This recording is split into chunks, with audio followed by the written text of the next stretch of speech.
Parang kailan lang ang mga parang kailan lang, ayan ang presyo ng gasolina taong 1997.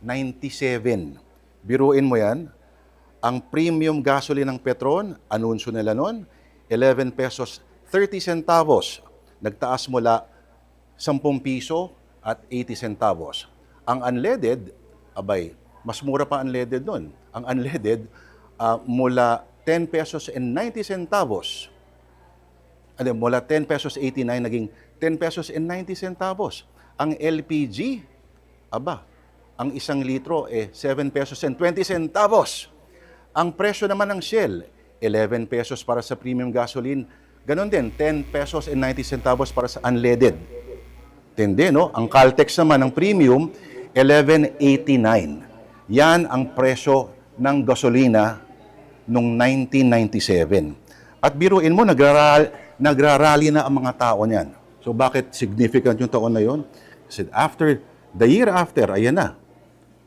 Pinag-usapan na, ayan na yung, dyan na nag-full force, actually, 97, yung una ng oil deregulation law. Paano ba tayo napunta dito? Bakit ngayon ay matatawa ka na lang sa presyong yan?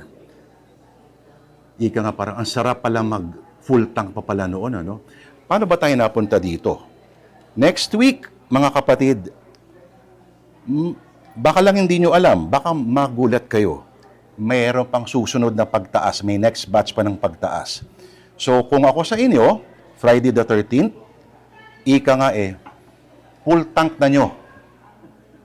Full tank na nyo, lalong-lalo na itong mga minamahal natin mga oil companies at ang gobyerno na walang magawa dahil sa batas. Full tank nyo lahat para wala tayong problema. Kasi utay-utay nga, kaso yun naman, magkakasunod na araw. Okay, ang problema daw kasi sa first 2 weeks na sinasabi ng Amerika na magtatapos na ang problema, the problem of the first 2 weeks, sabi nila, is the next 20 years. Ano bang ibig sabihin yan? The next 20 years, parang nangyari sa Iraq at sa Afghanistan.